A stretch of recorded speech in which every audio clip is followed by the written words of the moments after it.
Welcome back to the course on cryptography and system security. During our last session, we discussed about OSI security architectures under the concepts under the topic. We discussed about three major aspects which are coming under the security architecture. Under that, we discussed about security attacks, security services, and then we discussed about different terminologies which are related to the security mechanisms. Right. In this session, we'll be covering the another topic, which is a classical encryption technique. Right. So, though I gave some of the key terminologies which are related to the cryptography in the previous session in the introductory sessions, right? I will have the recap of the concept which I explained, right? When you talk about the cryptography, is the study of secret writing, right? The crypt, which refers to the secret, and the graph is the technique, right? It's a technique through which how we are going to transfer the information in a secured way. So that is called the cryptography, right? Again, so here, when you talk about many technological solutions to computer and communications, so that is going to address the security problems, right? We may find a solution for authentications, or we may find a solution for integrity, or we may use a certain techniques or methodologies in order to attain or achieve the secrecy, right? So for that, whatever the techniques you are going to use for any one of the security related aspects, so that is called a cryptography technique. Right? Again, when you talk about the basic terminologies which are related to the cryptography, right? Cryptography is a technique through which we are going to send the information in a secured way, right? Again, when you talk about the plain text is the actual or original messages which has been transmitted by the user, that is actual message. When you talk about the ciphertext is the transformed message or unintelligible message. When you talk about the cipher, so this could be any algorithm, right? Maybe any technique, right? An algorithm for transforming an intelligible message into one that is unintelligible, that is your plain text to ciphertext. So this can be any algorithm or any technique, right? That's called cipher, right? Maybe a transposition method or the substitution method. So for time being, you can listen the word transposition and then substitution. Later section, we have the elaborated different types of substitution techniques as well as transposition techniques. I'll explain further. Right? When you talk about the key are some informations, a small piece of information, right, which is used to apply this any technique for maybe for encryption or decryption, right? Very similarly, how we are using the password for login into the particular Gmail or devices, very similarly, right? We are going to use a specific key, right, through which we are going to do operations, encryption or decryption. Without the key, you cannot be able to convert into the original form again, or you cannot be convert into the ciphertext, right? So for that, we are going to use a specific keys, right? Again, encipher or encoding is the after converting, right? Encipher, or you can call it as an encryption process. Encryption or encipher is the process through which we'll try to convert our plain text into the ciphertext using a cipher and a key, right? So the key may not be required, key or keyless encryption can be possible. Again, when you talk about decipher or decryption process, it is the reverse process of encryption through which we'll convert our ciphertext back into the plain text using cipher and the key. Cryptanalysis, again, cryptanalysis is a technique through which, right, they will try to identify that what kind of technique which they are used for for the secure transmissions, right? What technique they have used, what key they have used, right? They will try to break, or they will try to identify what was the technique which is used, right? Maybe with or without the keys, right? And then cryptology is the field of study of a secure data transmission, right? So when you talk about the encryption process, right, as I mentioned earlier, right, through which we are going to convert our actual information, right? Why is the ciphertext, right? Is the encryption, K is the key. K, which is notated for key. X is your information or input message, and then Y is the ciphertext, right? So X, the message which are going to be transferred,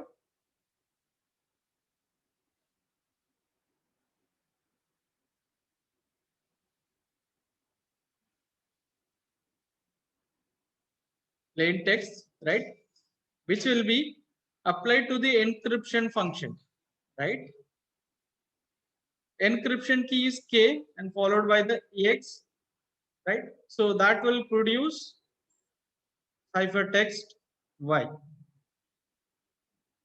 right? So this is an encryption process. At the end of encryption process, we'll get the ciphertext Y, right? Again, when you talk about the decryption process, which is the reverse process, right? The receiver will receive this Y, which is a ciphertext, and you will apply for decryption. D stands for decryption, and K. And what is the input which is going to use? Y. Y is the ciphertext. Again, the receiver will use the key K for decryption function. Finally, you can attain the plain text or actual message X.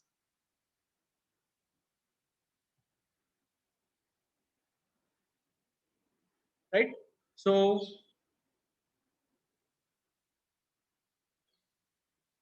did you saw the open board? I just wanted to know. I was writing something on the open board. Was it visible? Oh, one second, one second. I'll start sharing the entire screen. So that will be. No, this was the concept I explained. Sorry, I didn't notice that I shared this or not. Okay, so this was the concept I was explaining, right? So this is an information explained text. If this has to be converted into another form through the encryption function, E is the encryption function, and K is the key, and X is the plain text, actual information. They'll be applying the encryption function, and they will be getting the ciphertext Y, are also called a ciphertext, right? Or maybe the cipher information, right? And at the reverse, so this the entire process will takes place at the sender side. But when the ciphertext reaches the receiver, receiver will receive the ciphertext from here, right? Whatever the information which is received in the form of ciphertext, that has to be applied into the decryption function using the K, which is used for encryption, and the input is Y. If you are doing the decryption function, you can get the actual information plain text. I hope now it is clear. X, X is the input. So this will be applied to the encryption function using K, right? So this will convert it to Y. Y is going to be transferred to the receiver.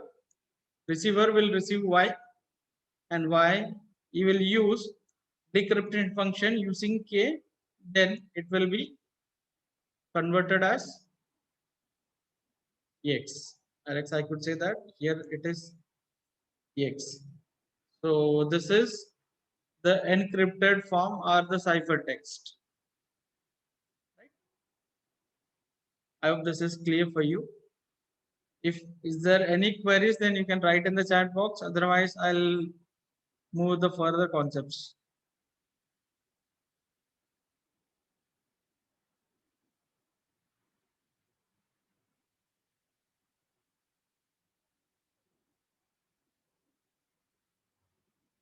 Okay.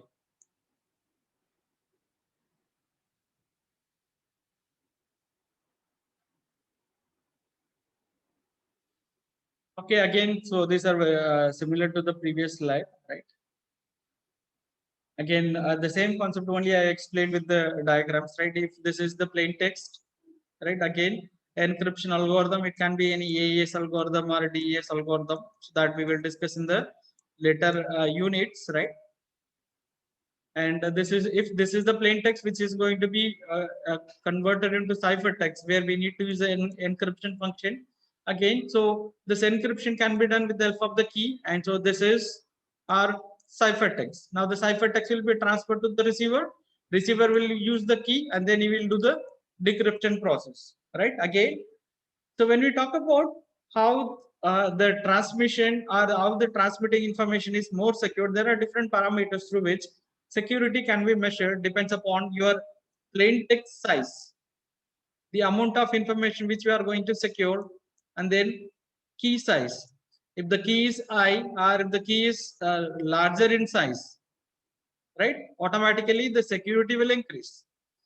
Again, the number of round function which we are going to use, or a number of subkey generation which we are using, depends upon the number of round function or number of encryption.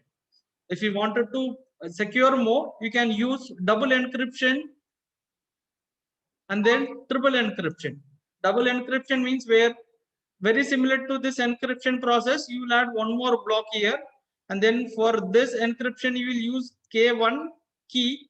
Again, for this second encryption you will use another key. So very similarly, you can add as many encryption techniques, right? So that if we are using the number of encryption techniques in a particular message, automatically the security will increase, right? So traditional way of using this encryption is that secret key or single key encryption or the symmetric key encryption. Otherwise, all these are the common terminologies where the user, they will use a same key for encryption and decryption. When it comes for the public key or two key or asymmetric key, where they will use a different key out of that, sorry, different keys out of that, one key which will be used for encryption, and the alternate, the second key which will be used for decryption, right? When it comes for the secret key, the same key which will be used for encryption, which I explained in the through the diagram open board, where the K is the same key which will be used for both the encryption process or decryption process, right? In that cases, so this will be called as a symmetric same key or single key encryption. And then when you talk about the session key, what is meant by session in communications, right? Suppose if this communication takes place only for 5 minutes or 10 minutes, only in this communication or only in this session, the key will be valid. After this session, automatically the key will be discarded. So that is a session key, a key or temporary key which is used for encryption only in the particular session of particular duration of communication. That is called a session keys.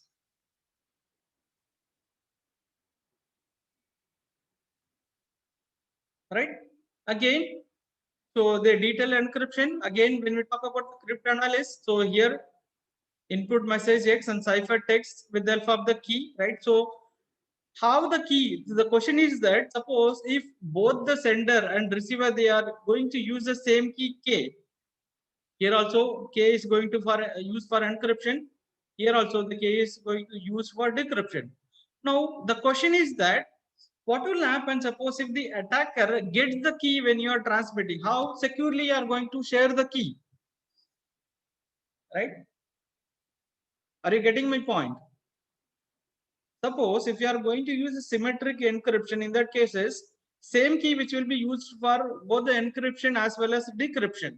Now the question is that how securely I am going to transfer my key to the receiver. अगर receiver के पास की नहीं है तो वो decrypt नहीं कर सकते. मेरा क्वेश्चन ये है कि if the key is transmitted, what will happen if the attacker attack the key? Again, it is more vulnerable. Again, if the attacker gets the key, after that, whatever the message you are going to transmit in the form of encrypted or in the form of ciphertext versions, right? So there is no use. So we need to identify certain mechanisms through which the key to be transmitted to the receiver securely. Again, you may use any timestamp or any other common information which are already known by this sender and receiver. Through that, we can securely exchange the information. Otherwise, also we'll study about the different key secure key exchange techniques that in the later part we will discuss Diffie element key exchange algorithm.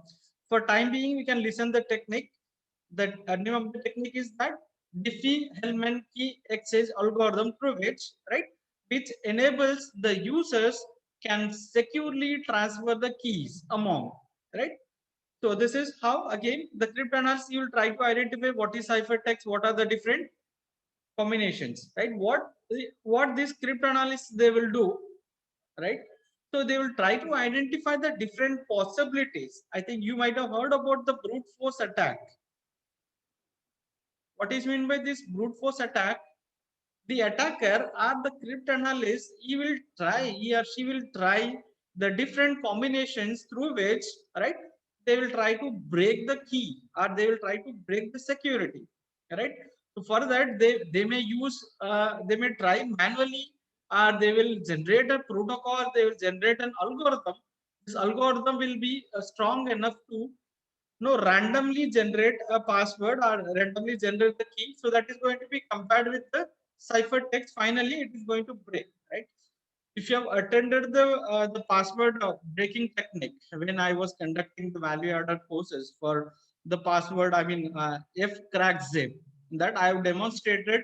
I've created a password, I've protected the password, I mean file with the password, and then I used a different techniques through which, right, how it works, the brute force technique, how randomly it identify the, I mean, it generates the password and it is going to be compared unless until if it is an encrypted version through the John the Ripper as well as fcrackzip tools. I hope you remember those concepts. If more clarity required, then you can refer those videos which I already shared in the ethical hacking course, which is still available in the Moodle account.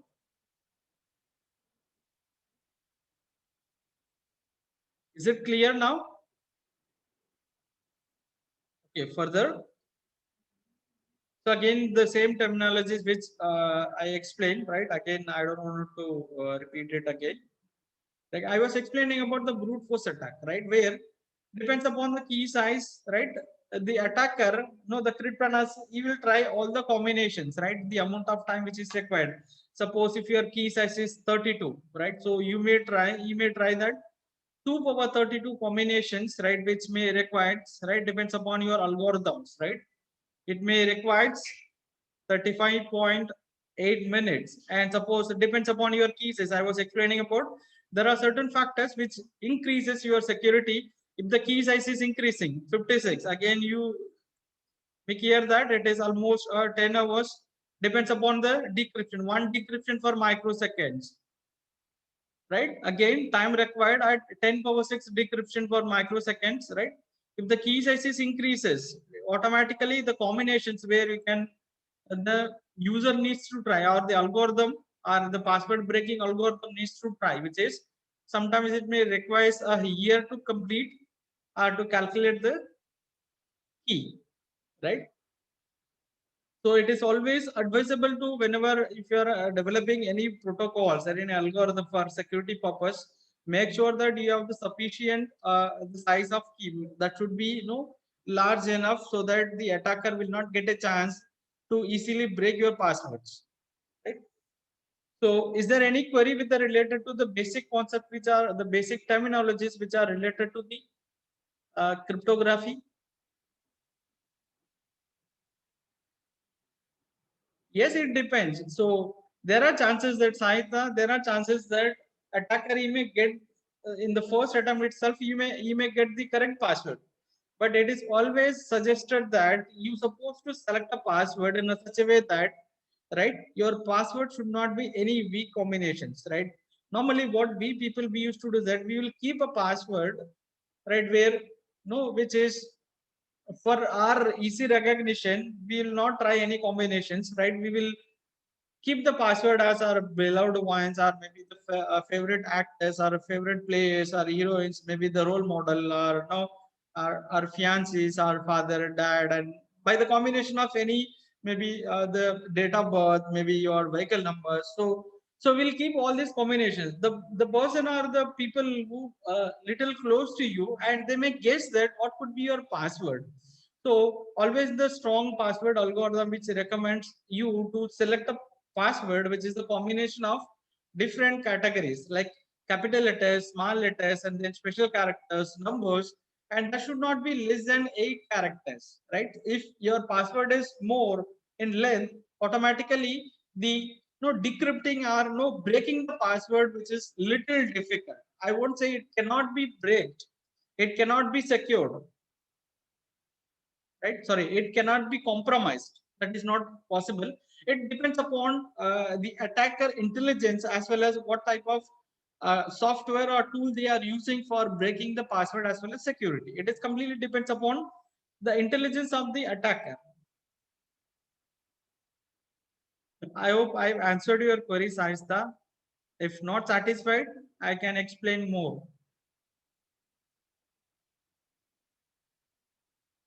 Okay.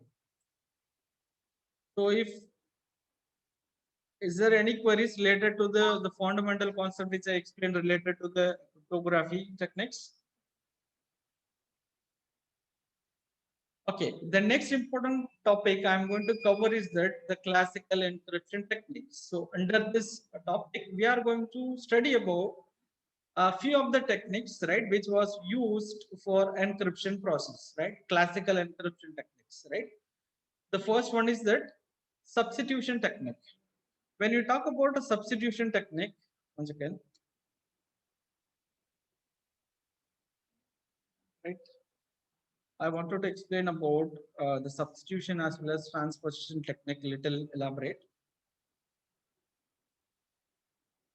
When we talk about a substitution and then transposition, there are two categories through which we can do the encryption process. Substitution means, so here, this is a technique through which each and every bit of a plain text, or for easy understanding, I can assume that each and every character of the plain text, which are going to be replaced by another or alternate characters, symbols, or special characters. Suppose if I wanted to transfer this computer using substitution method, C can be replaced. So here substitution means, so we are going to substitute or we are going to replace this actual information with the other data or other information.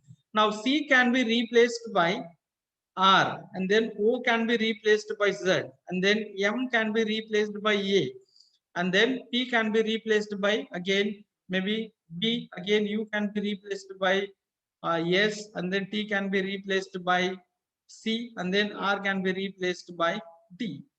By the way, when we talk about substitution technique, right, each and every character or bit which is present in the plain text, which are going to be replaced or changed by the other characters. So this is called substitution encryption. When you talk about transposition, so here there are no substitution. Instead of substitution, suppose they wanted to transfer without substitution. Say for example, B over K is the information. They wanted to transfer this information using the transposition encryption key. In that cases, right? Now, whatever the plain text which they have given, these informations positions are going to be rearranged or jumbled.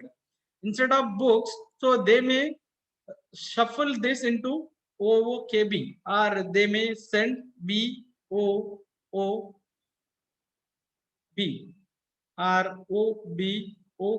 They will try all the combinations. So where you will get 4 factorials, right? So this is called a transposition, right? Actual information, the position or the position of the bits or character which are going to be shuffled or rearranged. So this is going to be transferred to the receiver, right? And receiver will be informed about the actual position of the bits. After that, he will again convert into the, depends upon the order, depends upon the transposition received, right? Are you clear with this? What is substitution as well as transposition, if you are not clear with this core concept, you will not be able to understand further techniques. So basically, under the classical encryption techniques, we will be discussing about two category. The first one is substitution techniques, where each and every bit or character in the plain text which are going to be replaced by alternate character or bits. When it comes to the transposition, the position of the characters or position of the information bits which are going to transfer, that are going to be reshuffled or rearranged by the specific technique or in the given order. I hope this is clear for all of you. And if you have any queries, and you can write in the chat box or unmute and ask your queries. Okay, under the concept of substitution technique, right, we will be studying about Caesar cipher encryption technique, monoalphabetic encryption technique, and then Playfair cipher, Hill cipher, polyalphabetic cipher, and then Vernam cipher or one-time padding, right? We'll discuss all these techniques one after the other. Right, I explained about the transposition technique also. Under the transposition technique, we'll be studying about rail fence technique, and then a block or the columnar transposition techniques, right? We'll discuss one after the other, right? The first classical encryption technique which I'm going to cover is that Caesar cipher encryption technique. Why this technique is called a Caesar cipher means, so this algorithm was used by the king, or maybe the Greek king Julius Caesar, because he used to use this technique for conveying the information to any other kings, right? So he was using this Caesar cipher encryption technique, right? When we talk about the Caesar cipher encryption technique, the concept behind the Caesar cipher encryption technique is that every character in the plain text which are going to replace each letter with the letter standing the third place further down the alphabet. I hope this is clear, right? When we take about the alphabet, A, B, C, D, A to Z, right? I'll explain with the open board for further, right? A, B, C, D.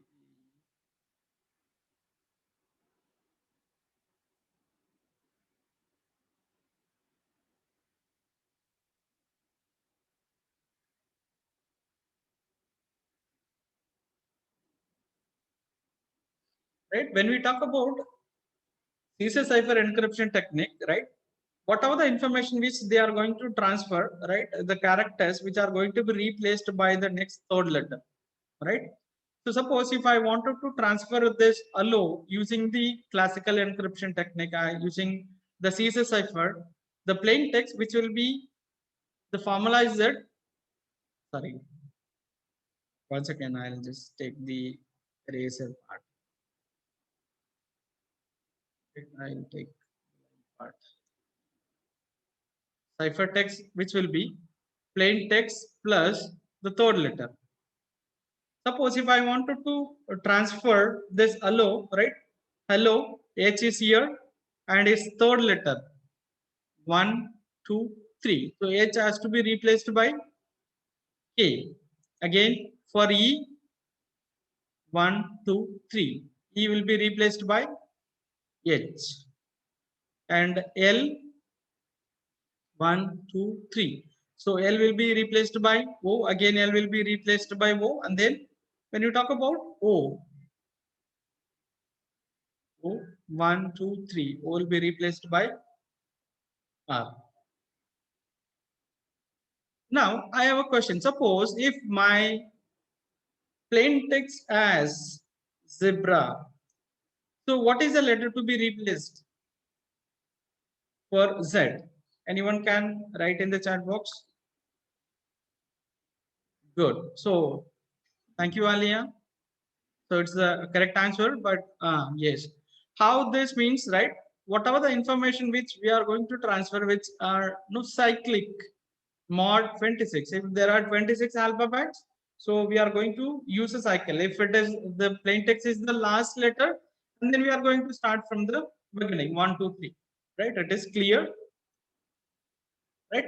So this is again the encryption process, right? When you talk about the decryption process, which will be completely opposite to this technique or this formula, right, which will be ciphertext minus 3 mod 26. K, receiver will receive this K.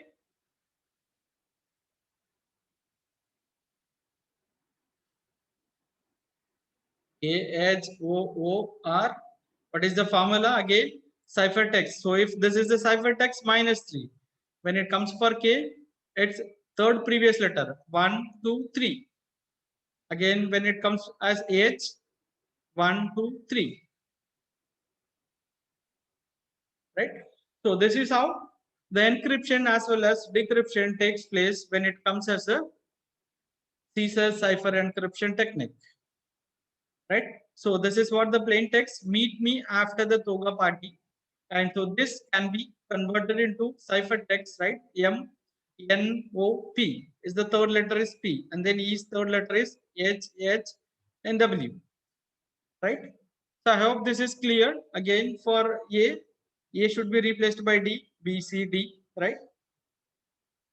If you have further queries related to this question, yes, I'm coming to that point, right?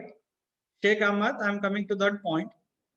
So this, the Caesar cipher encryption, which may not be secured for every time, because this is a tradition method or common techniques, right? If the formula is known to everyone, right? Repetitions, everyone will try this method, right? That is an issue because the standard is going to be the formula, the shifting position will be fixed always, right? So this algorithm which has been extended into modern Caesar cipher.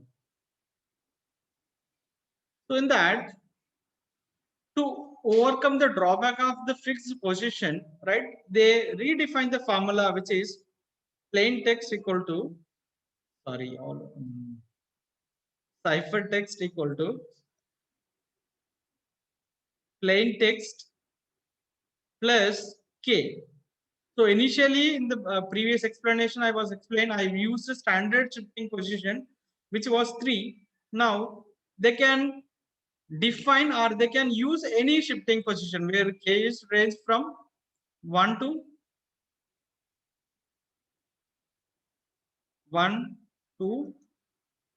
25. Suppose if the user wanted to use one chip, he will use plain text plus first position. Suppose the user wanted to use 10th key and he can use plain text plus 10. So by the way, so this the modern Caesar cipher will increase trying the different combinations, right? So it will try for 25 combinations, right? 2 power 25 combinations, right? You need to try all the possible positions, right? Whether it has been replaced by our no replaced by the first letter or second letter or third letter and then fourth letter. By then we will try all the 25 25 place chances he will try, and then he will try to break the security. Is it clear now, Sheikh Ahmad?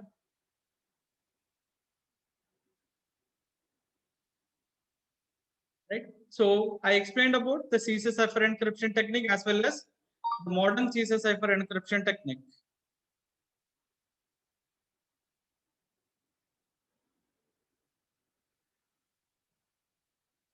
Okay, I was explaining about all these points with the whiteboard only, so you would have understood it, right? Also, I explained, I use the term modern, so they have used generalized Caesar cipher instead of fixing the position 3, and they can use K where they can use sorry mod 26. Shifting is I think I used it correct mod 26 only. Shifting is 1 to 25.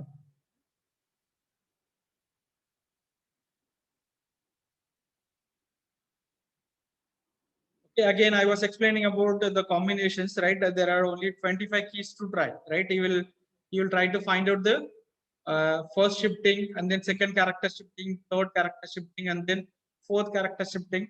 So there are even though there are 25 or no place shifting possibilities. Even though this security technique or encryption technique, which is considered as a weak technique because there are highly configured machines are exist, so within a fraction of second, so this security can be compromised.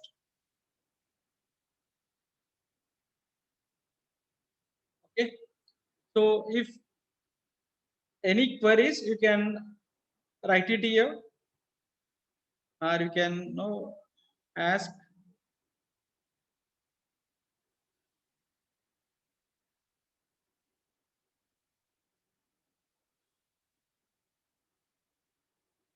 Any queries regarding the terms which I have explained so far?